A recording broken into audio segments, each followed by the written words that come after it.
Hello. In today's video, we are going to add some collisions to our enemy, to our laser, and to our player. So we need to make it so, um, right, because right now when they play, they all go through each other, but we need to make collisions. We need to make it so that way they understand that when one's hitting the other, like the game understands what's going on that and can track that within the code.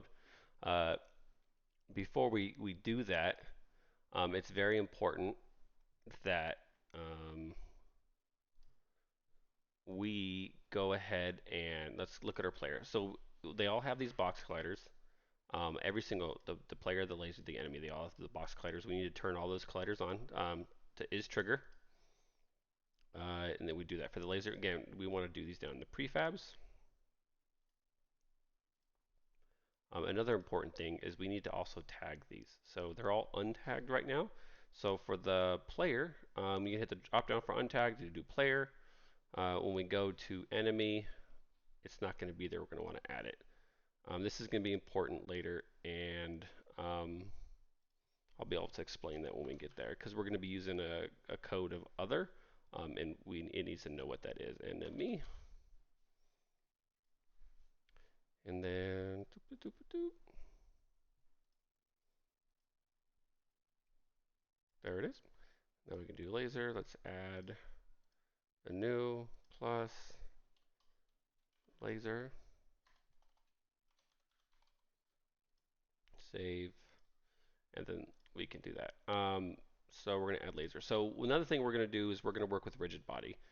Not everything needs a rigid body, but we need to figure out what is actually colliding with what. So the player can collide with the enemy can collide with the player, and then of course the laser com, uh, can collide with the enemy. So we're going to do the laser for sure, and we can either do the enemy or the player, but I want to do the enemy. So what we're going to do is we'll do the laser first. You do add component.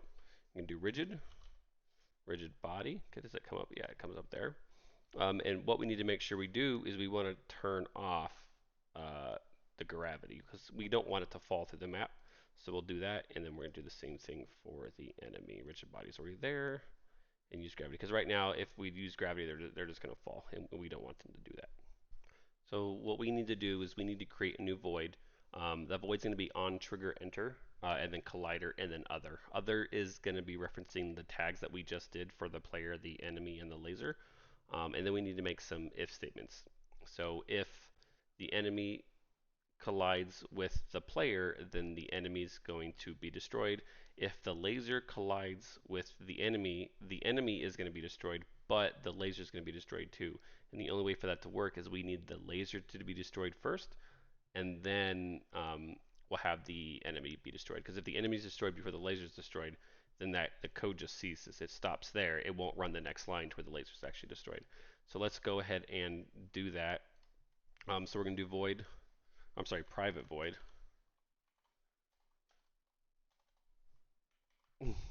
Sorry. On trigger enter. And then it already did collider other. And then now we can do our if statement. So let's go ahead and start with the if the enemy collides with the player. So we're going to do if it's going to be an other dot tag, and then we're going to designate what that tag is, and we'll do equal equal, and then the parentheses player. Did I capitalize player? I believe I did. We'll find out. Then player, close parentheses, enter. And then this is going to, so we want this now to destroy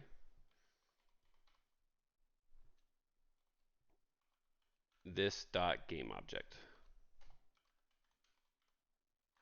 So now this will destroy the, when the enemy collides with the player, it's going to destroy the enemy.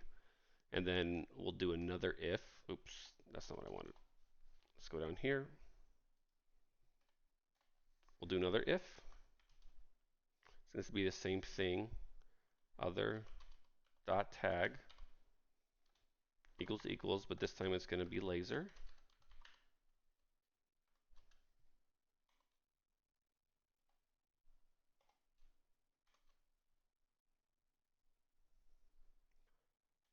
And then this is going to be destroy, because we need to destroy the laser first. Destroy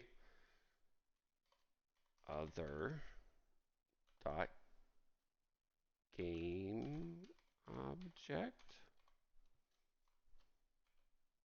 and then destroy this game object. So just like the up top.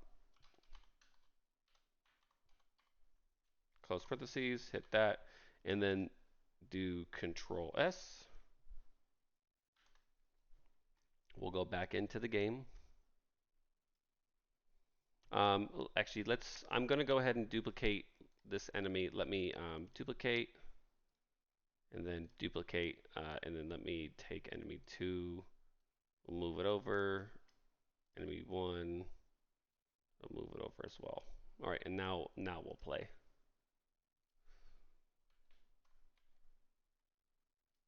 There we go. We couldn't see it. Okay, so now we have the enemies, although one's already disappeared, it ran into me. So now it's gone. That works appropriately, and then you can see it run into me. So it works like it's supposed to now. Um, because that's what we needed to do. Now we need to do some player health stuff. I thought I duplicated it. Maybe I didn't. We need to do player health and damage now, which we can go ahead and go ahead and get started with that. So now we're going to go ahead and give ourselves some lives, and then we're going to set the command that if we die, if we lose our lives, we die. So in the player, first we need to designate what those lives are going to be, and then I'm going to make a serialized field because I want to be able to mess with it. But like everything I've been doing, I'm gonna make it private. This is actually going to be an int. It's going to be an int. It's private. It's going to be lives.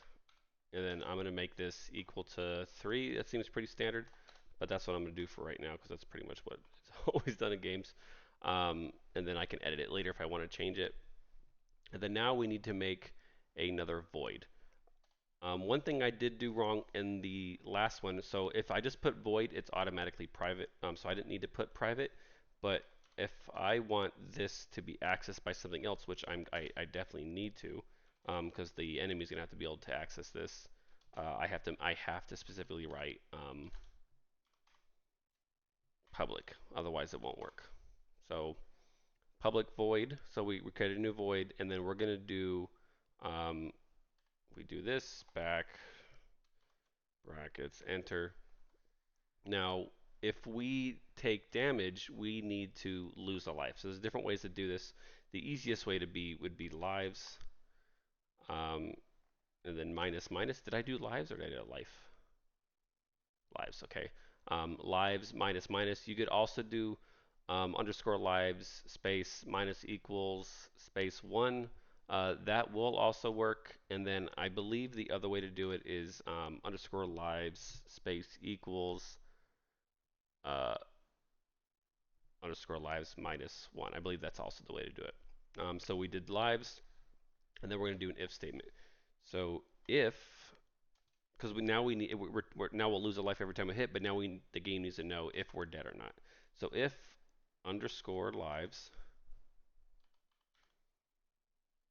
is less than 1, so 0, we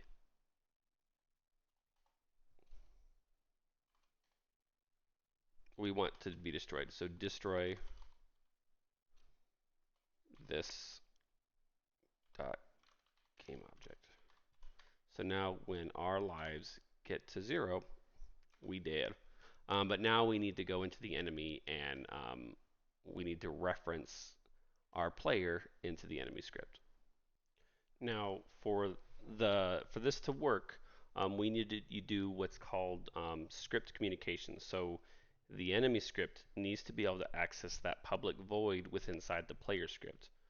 Now you could very easily just write a single line out that would do this, but another thing we have to worry about is if I put this code in there and something happens to where later on I change it, or something happens to where the script's not there, when that enemy collides with that player, instead of taking a life down or nothing happening, the game is going to bug out. So we need to do what's called a null. That way, if it does happen, to where that's the script is missing or whatever component I'm trying to access is not there, the game doesn't break. The thing is the enemy would disappear, but the player that the script's just not going to run through with what was supposed to happen when the enemy hit the player. So we need to, that's the safest thing to do. So we're gonna do that. So how you would do that? We're gonna do player with a capital P and then player with a lowercase. You already saw it was already there. Equals other. Now we can only access the transform because that's all it knows there until we can get into the component. So transform dot. You can already see it's all right there already. Um, Matter of fact, I'll just hit tab. I'll tab it out that way you can see it. We can get it done. Uh, and then now we need to make the if statement for the null. So if player play, see it's actually all right there.